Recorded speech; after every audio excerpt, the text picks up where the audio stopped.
ఓం శాంతి 5/5/2024 అవ్యక్త BapDada revise date 15/11/1999. బాబా సమానంగా అయ్యేందుకు సహజ పురుషార్థము ఆజ్ఞాకారులుగా అవ్వండి. ఈరోజు బాప్దాదా తమ హోలీ హంసల మండలిని చూస్తున్నారు. పిల్లలు ప్రతి ఒక్కరూ హోలీ హంసలు. సదా మనసులో జ్ఞానరత్నాలను మననం చేస్తూ ఉంటారు. హోలీ హంసల పనే వ్యర్థమనే రాళ్లను విడిచిపెట్టడము మరియు జ్ఞానరత్నాలను మననం చేయటము. ఒక్కొక్క రత్నము ఎంతటి అమూల్యమైనది. పిల్లలు ప్రతి ఒక్కరూ జ్ఞానరత్నాల గనిగా అయ్యారు. జ్ఞానరత్నాల ఖజానాతో సదా నిండుగా ఉంటారు. ఈరోజు బాప్దాదా పిల్లల్లోని ఒక విశేషమైన విషయాన్ని చెక్ చేస్తున్నారు. అదేమిటి? జ్ఞానం మరియు యోగం యొక్క సహజ ధారణకు సహజమైన సాధనం బాప్ మరియు దాదాకు ఆజ్ఞాకారులుగా అయి నడుచుకోవటం. తండ్రి రూపంలో కూడా ఆజ్ఞాకారులు, శిక్షకుని రూపంలో కూడా మరియు సద్గురు రూపంలో కూడా ఆజ్ఞాకారులు. 3 రూపాలలోనూ ఆజ్ఞాకారులుగా అవ్వటమనగా సహజ పురుషార్థులుగా అవ్వటం. ఎందుకంటే 3 రూపాల ద్వారా పిల్లలకు ఆజ్ఞ లభించింది. అమృత వేళ నుండి మొదలుకొని రాత్రి వరకు ప్రతి సమయము ప్రతి కార్యానికి ఆజ్ఞ లభించి ఉంది. ఆజ్ఞానుసారంగా నడుస్తూ ఉన్నట్లయితే ఏ రకమైన శ్రమ కానీ లేక కష్టం కానీ అనుభవం అవ్వదు. ప్రతి సమయానికి మనసా సంకల్పాలు, వాణి మరియు కర్మలు ఈ 3ంటికి ఆజ్ఞ స్పష్టంగా లభించి ఉంది. ఇది చెయ్యాలా వద్దా, ఇది తప్ప ఒప్ప అని ఆలోచించాల్సిన అవసరం కూడా లేదు. ఇలా ఆలోచించాల్సిన శ్రమ కూడా లేదు. పరమాత్మ ఆజ్ఞ సదా శ్రేష్టంగానే ఉంటుంది. ఏ కుమారులంతా అయితే వచ్చారో వారిది చాలా మంచి సంఘటన. మరి ప్రతి ఒక్కరూ బాబాకు చెందినవారిగా అవ్వటంతోనే బాబాకు ప్రతిజ్ఞ చేశారా? బాబాకు చెందినవారిగా అయినప్పుడు అన్నింటికంటే ముందుగా ఏ ప్రతిజ్ఞ చేశారు? బాబా, తనువు, మనసు, ధనము అన్నీ ఏవైతే ఉన్నాయో, కుమారుల వద్ద ధనమైతే ఎక్కువ ఉండదు, అయినా కాని ఏదైతే ఉందో అదంతా మీదే. ఈ ప్రతిజ్ఞ చేశారు కదా. తనువు కూడా, మనస్సు కూడా, ధనం కూడా మీవే, మరియు సంబంధాలు కూడా అన్నీ మీతోనే. ఈ ప్రతిజ్ఞను కూడా పక్కాగా చేశారా? తనువు, మనసు, ధనము, సంబంధాలు అన్నీ మీవే అన్నప్పుడు ఇక నావి అనేవేమున్నాయి? మరి నాది అన్న భావం ఏదైనా ఉందా? అసలలా ఉండేందుకు ఏముందని? తనువు, మనసు, ధనము, జనము అన్నీ బాబాకు అర్పించేశారు. ప్రవృత్తిలో ఉన్నవారు అర్పించారా? మధుబన్ వారు అర్పించారా? పక్కానే కదా. మనసు కూడా బాబాది అన్నప్పుడు ఇక నా మనసు అనేదే ఉండదు కదా. లేకపోతే మనసు నాదా, నాది అని అనుకుంటూ ఉపయోగించచ్చా? మనసును బాబాకిచ్చేసినప్పుడు ఇక మీ వద్ద ఉన్నది తాకట్టు పెట్టిన వస్తువు. మరిక యుద్ధం ఎందులో చేస్తూ ఉంటారు? నా మనసు చింతలో ఉంది, నా మనసులో వ్యర్థ సంకల్పాలు వస్తున్నాయి, నా మనసు చంచలమవుతుంది. నాది అనేదే లేనప్పుడు, అది తాకట్టు పెట్టిన వస్తువు అన్నప్పుడు, మరి ఆ తాకట్టు పెట్టిన దాన్ని నాదిగా భావించి ఉపయోగించుకోవటం అది మోసం కాదా? మాయ వచ్చేందుకు ద్వారాలు నేను మరియు నాది. మరి తనువు కూడా మీది కాదు అన్నప్పుడు ఇక దేహాభిమానానికి సంబంధించిన నేను అనేది ఎక్కడి నుండి వచ్చింది? మనసు కూడా మీది కాదు అన్నప్పుడు ఇక నాది నాది అనేది ఎక్కడి నుండి వచ్చింది? మీదా లేక నాదా? బాబాదేనా లేక కేవలం చెప్పటం వరకే కాని చేసేది లేదా? చెప్పటమేమో బాబాది అని, కాని అనుకోవటం మాత్రం నాది అనా? కేవలం మొదటి ప్రతిజ్ఞను గుర్తు చేసుకోండి. అందులో దేహాభిమానానికి చెందిన నేను అనేది లేదు, నాది అనేది లేదు. తనువును కూడా తాకట్టు వస్తువుగా భావించండి, మనసును కూడా తాకట్టు వస్తువుగా భావించండి అన్నది బాబా ఆజ్ఞ అన్నప్పుడు ఇక కష్టపడాల్సిన అవసరం ఏముంది? ఏ బలహీనత వచ్చినా ఈ 2 పదాల ద్వారానే వస్తుంది, నేను మరియు నాది. కనుక ఈ తనువు మీది కాదు, అలాగే దేహాభిమానానికి చెందిన నేను అనేది లేదు. ఒకవేళ మీరు ఆజ్ఞాకారులైతే మనసులో వచ్చే సంకల్పాల విషయంలో బాబా ఆజ్ఞ ఏమనుంది? పాజిటివ్ ఆలోచించండి, శుభభావనతో కూడిన సంకల్పాలను చేయండి. వ్యర్థ సంకల్పాలు చేయండి అనేది బాబా ఆజ్ఞ కాదు. కనుక మనసు మీది కాదు అన్నప్పుడు మళ్లీ వ్యర్థ సంకల్పాలు చేస్తుంటే బాబా ఆజ్ఞను ప్రాక్టికల్లోకి తీసుకురాలేదనే కదా. కేవలం ఒక్క మాటను గుర్తు చేసుకోండి, నేను పరమాత్మకు ఆజ్ఞాకారి బిడ్డను. ఇది బాబా ఆజ్ఞనా కాదా అన్నదాన్ని ఆలోచించండి. ఎవరైతే ఆజ్ఞాకారి బిడ్డగా ఉంటారో వారు సదా బాబాకు స్వతహాగానే గుర్తుంటారు, స్వతహాగానే ప్రియంగా ఉంటారు, స్వతహాగానే బాబాకు సమీపంగా ఉంటారు. కనుక చెక్ చేసుకోండి, నేను బాబాకు సమీపంగా ఉన్నానా, బాబాకు ఆజ్ఞాకారిగా ఉన్నానా? ఒక్క మాటనైతే అమృతవేళ గుర్తు చేసుకోగలరు, నేను ఎవరిని? ఆజ్ఞాకారినా, లేక అప్పుడప్పుడు ఆజ్ఞాకారిగా ఉంటూ అప్పుడప్పుడు ఆజ్ఞను అతిక్రమించేవాడినా?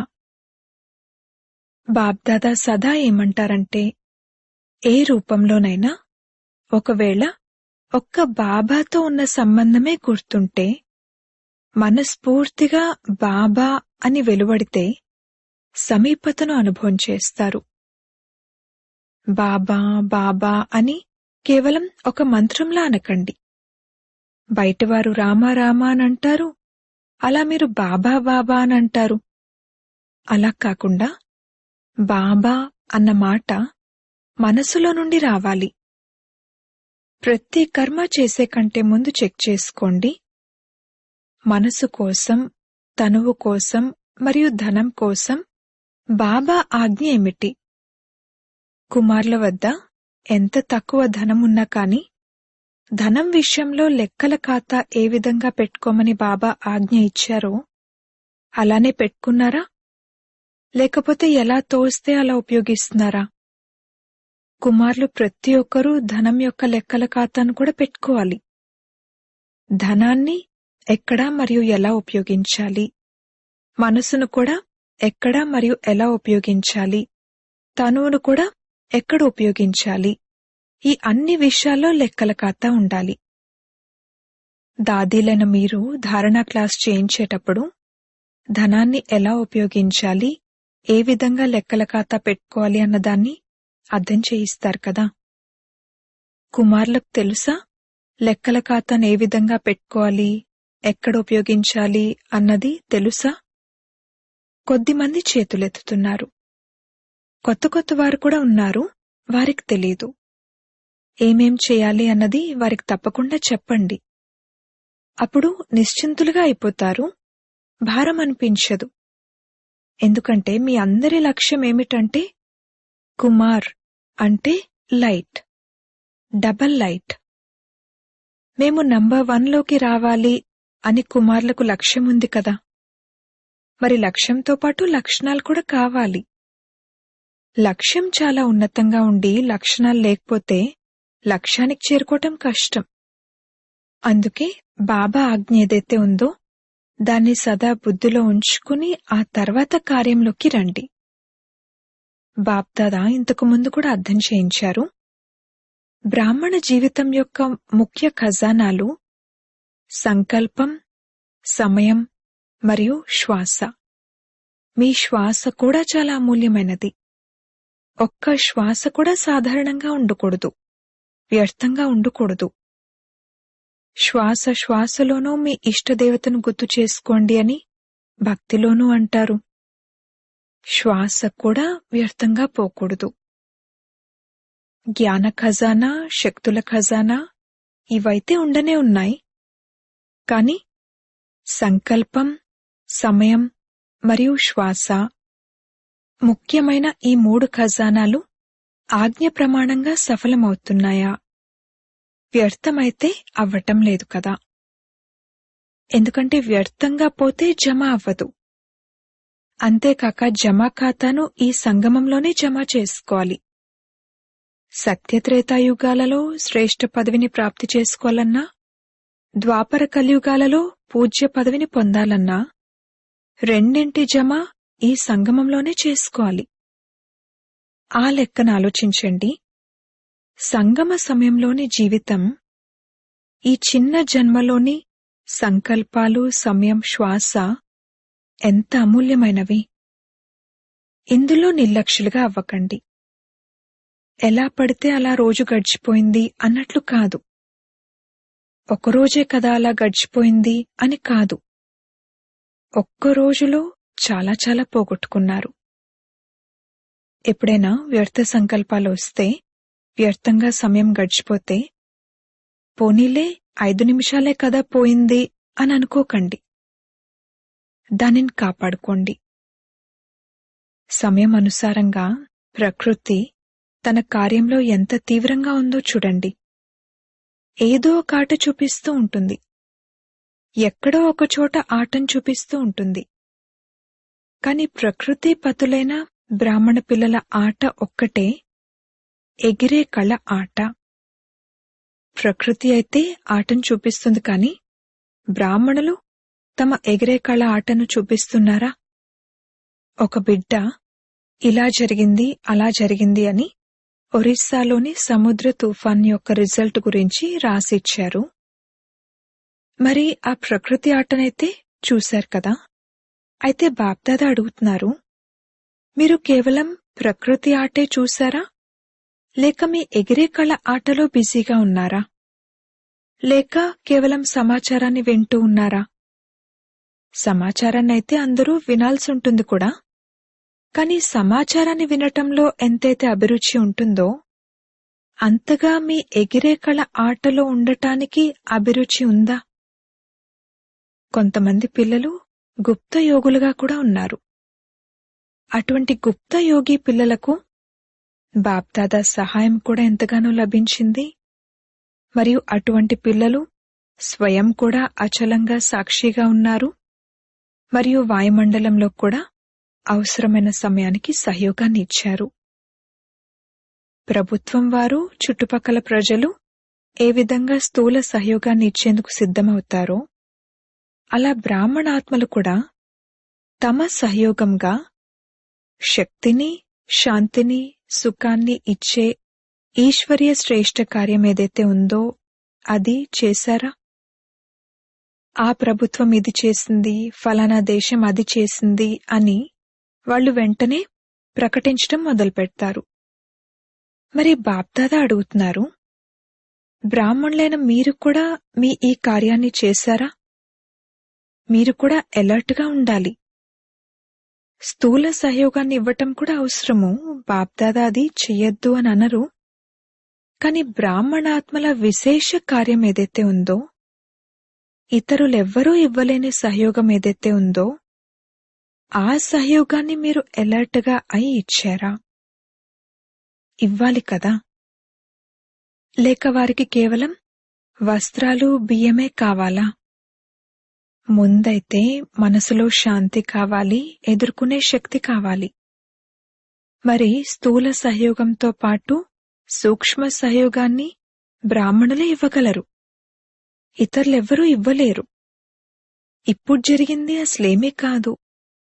ఇది కేవలం రిహర్సల్ మాత్రమే.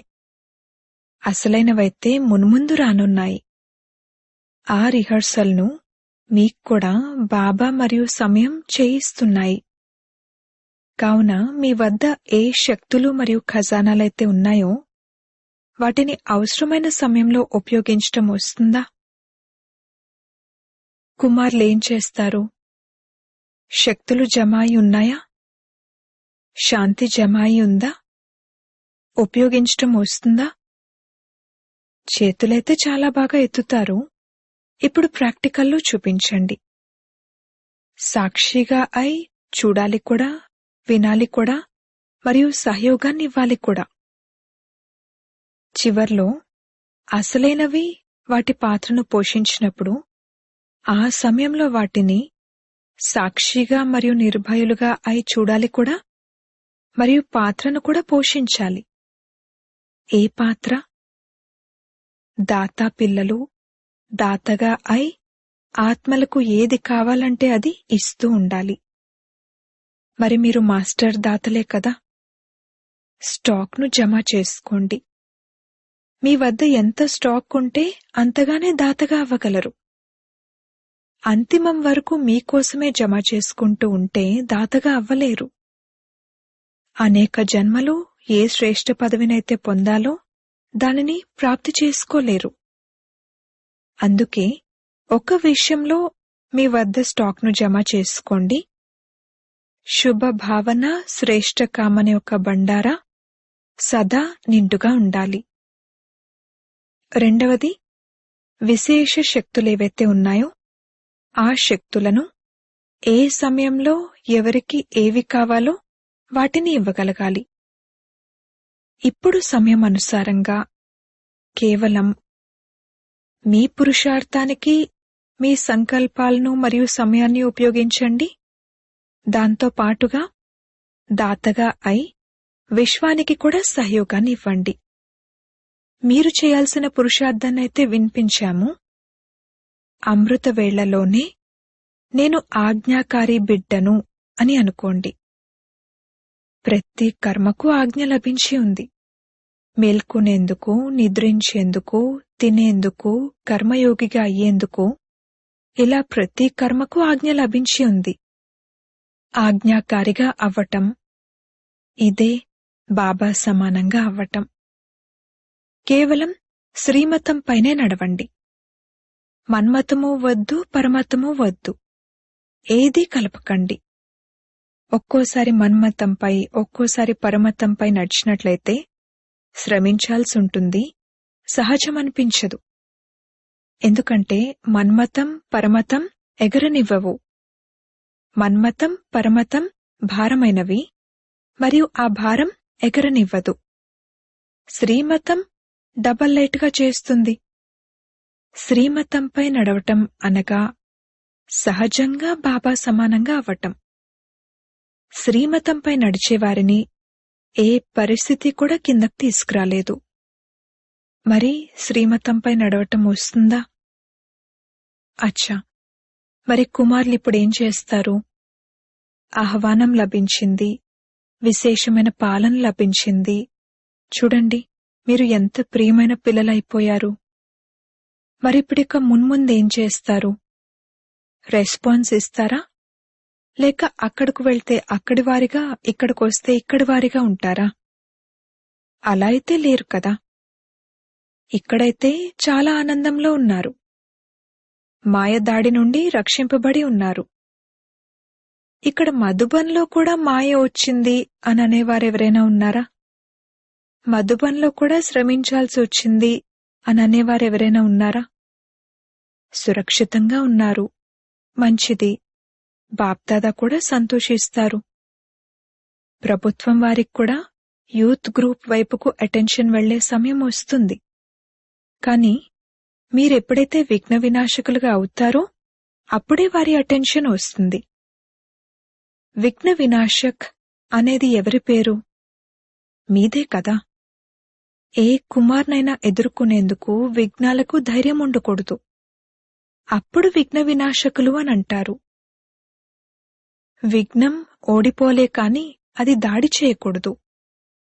విఘ్న వినాశకులుగా అయ్యే ధైర్యం ఉందా? లేకపోతే అక్కడకు వెళ్లిన తర్వాత దాది చాలా మంచిగా ఉండేవారం కాని ఏమైపోయిందో తెలీదు అని ఇలా ఉత్తరం రాస్తారా? ఇలా అయితే రాయరు కదా. ఈ శుభవార్త రాయండి. ఓకే, వెరీ గుడ్, విఘ్న వినాశకుణ్ణి. కేవలం ఒక్క మాట రాయండంతే. చాలా పెద్ద ఉత్తరం వద్దు.